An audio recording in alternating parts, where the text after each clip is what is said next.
زمین و آسمان کی ساری مخلوقات مل کے ایک انڈے میں سے چوزا نہیں نکال سکتے. انڈا بنانا تو چھوڑ ہی دیں, انڈا توڑ کے دے دیں نا تو اس میں سے چوزا نہیں کو بنا سکتا, چوزے کی چونچ کوئی نہیں بنا سکتا. تو یہ اللہ تعالیٰ کی قدرت ہے.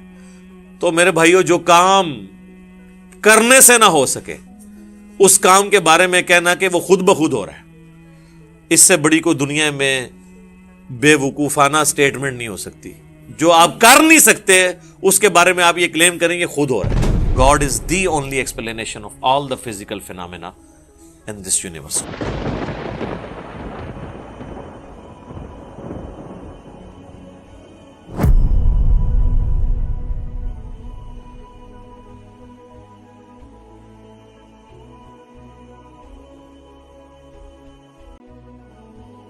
تولج اللیل فی النہار, تو داخل کرتا ہے رات کو دن میں, وتولج النہار فی اللیل, اور دن کو داخل کرتا ہے رات میں. اچھا, اس میں بھی اشارہ موجود ہے کہ زمین گول ہے, کیونکہ اس طرح گریجولی داخل ہونا وہ اسی صورت میں ممکن ہے کہ جب کوئی چیز گول بھی ہو اور گھوم بھی رہی ہو. ادروائز ایک موومنٹ میں ود رسپیکٹ ٹو زمین سورج کی یہ چیز پاسبل نہیں ہے. اور اللہ تعالیٰ نے اپنی قدرت کی بہت بڑی نشانی کا ذکر, اسی نشانی کا ذکر قرآن میں درجنوں مقامات پہ کیا ہے کہ اللہ ہے جو رات کو لپیٹ کر لاتا ہے دن کے اوپر اور دن کو رات پہ. حتیٰ کہ اللہ تعالیٰ نے فرمایا کہ اگر اللہ تعالیٰ قیامت تک تم پر رات کر دے تو اللہ کے سوا کوئی اور الہ ہے جو تم پہ دن لے آئے, اور اگر وہ قیامت تک کے لیے دن کر دے تو کوئی اور خدا ہے جو تم پر رات لے آئے. اب یہ کہنے کو تو ایک بڑا سمپل سا جملہ ہے, لیکن اس میں قیامت مضمر ہے. یہ تو آج ہمیں سائنس بتاتی ہے نا کہ اگر یہ رات ہی ہو, دن آئے ہی نہ, تو انسانیت ختم ہو جائے گی, نباتات ختم, حیوانات ختم. 2 million species on the face of earth اس وقت ہیں, 2 ملین سپیشیز ہیں, ایک سپیشیز کی آگے پھر بلینز میں تعداد ہے. ان کی ساری زندگی ڈیپینڈنٹ ہے سورج کے اوپر. سورج کی روشنی کی وجہ سے ہی پودے فوٹو سنتھسس کے ذریعے اپنی خوراک اگاتے ہیں, ان پودوں کو جانور کھاتے ہیں, جانوروں کو ہم کھاتے ہیں, اور جانوروں کو جانور کھاتے ہیں, اور یہ سارا نظام چل رہا ہے. آج زمین اگانا بند کر دے تو زمین پہ ہر چیز ختم ہو جائے گی. تو یہ ساری کی ساری زندگی ڈیپینڈنٹ ہے سورج کے اوپر. تو یہ جملہ ہلکا نہیں ہے کہ اگر اللہ تعالیٰ قیامت تک کے لیے رات کر دے تو کون دن لے آئے گا, اس میں قیامت مضمر ہے. اگر آج دنیا میں وہ علاقے جہاں پر آلموسٹ 6 مہینے کا دن اور 6 مہینے کی رات ہوتی ہے, جو پولز کے قریب علاقے ہیں, وہاں پہ اگر زندگی چل رہی ہے نا تو وہ اس وجہ سے کہ وہاں پہ جو کھانے پینے کا سامان ہے وہ ان علاقوں سے جا رہا ہے, ٹیکنالوجی کو نہیں وہ کھا رہے. یہ ساری کی ساری چیزیں اس کے اوپر ڈیپینڈنٹ ہیں. تو اللہ تعالیٰ نے اپنی قدرت کی یہ بڑی نشانی جگہ جگہ ذکر کی ہے کہ وہی رات کو دن پر لپیٹتا ہے, دن کو رات پر. وَتُخْرِجُ الْحَيَّ مِنَ الْمَيِّتِ, اور اے اللہ تو ہی نکالتا ہے زندہ کو مردہ سے. وَتُخْرِجُ الْمَيِّتَ مِنَ الْحَيِّ, اور تو ہی زندہ کرتا ہے مردے میں سے زندگی کو نکال لیتا ہے. قرآن چونکہ سائنس کی کتاب نہیں ہے, لہٰذا یہ لٹریچر کی زبان میں بات کرتی ہے. اس کو آپ سائنٹیفکلی اس کا انالیسس نہیں شروع کر دیں گے اس آیت کا, کیونکہ ہمارے پرانے مفسرین اس طرح کی آیات کے کانٹیکسٹ میں نا وہ مرغی اور انڈے کی مثال دے دیتے ہیں کہ دیکھیں مرغی زندہ ہے, مردہ انڈا دے دیتی ہے, اور مردہ انڈا ہے اس میں سے زندہ مرغی نکل آتی ہے. یہ انڈا لٹریچر کی زبان میں ہماری آبزرویشن میں ضرور مردہ ہے, سائنٹیفکلی مردہ نہیں, اس کے اندر زندگی ہے, اس مردے میں بھی زندگی ہے, وہ چھپی ہوئی ہے جس کو اللہ تعالیٰ ایکٹیویٹ کر دیتا ہے. تو یہ ایک جنرل چیز ہے لٹریچر کی زبان میں. جس طرح زمین مردہ ہوتی ہے, قرآن پاک میں یہ مثال درجنوں جگہ آئی کہ اللہ تعالیٰ آسمان سے بارش نازل فرماتا ہے اور ایک مردہ زمین کو بے قدر بیج کے ذریعے اس میں سے کھیتیاں اگا کے زندہ کر دیتا ہے. کذالک تخرجون, اسی طریقے سے تمہیں بھی اٹھا لے گا. یہ دنیا میں اللہ نے ایگزامپل سیٹ کی ہیں کہ آپ ان چیزوں کو آبزرو کر سکیں کہ قیامت والا دن اللہ تعالیٰ کس طرح مردوں کو زندہ کر لے گا. تو مردہ زمین کو اللہ تعالیٰ زندہ کر لیتا ہے. بظاہر نظر آنے والا ایک انڈا جسے آپ 20 دفعہ توڑ کر کھاتے ہیں اور اس میں کوئی زندگی کے آثار نظر نہیں آ رہے ہوتے, اللہ تبارک و تعالیٰ اس میں سے ایک چوزہ نکالتا ہے. زمین و آسمان کی ساری مخلوقات مل کے ایک انڈے میں سے چوزہ نہیں نکال سکتے. انڈا بنانا تو چھوڑ ہی دیں, انڈا توڑ کے دے دیں نا تو اس میں سے چوزہ نہیں کو بنا سکتا, چوزے کی چونچ کوئی نہیں بنا سکتا. تو یہ اللہ تعالیٰ کی قدرت ہے. تو میرے بھائیوں, جو کام کرنے سے نہ ہو سکے اس کام کے بارے میں کہنا کہ وہ خود بخود ہو رہا ہے, اس سے بڑی کوئی دنیا میں بے وقوفانہ سٹیٹمنٹ نہیں ہو سکتی. جو آپ کر نہیں سکتے اس کے بارے میں آپ یہ کلیم کریں گے خود ہو رہا ہے.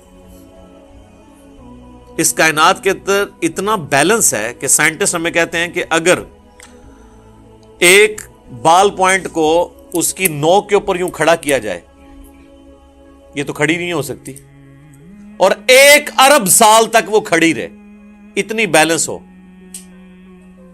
نہ گرے, اس سے زیادہ بیلنس کائنات کے اندر ہے.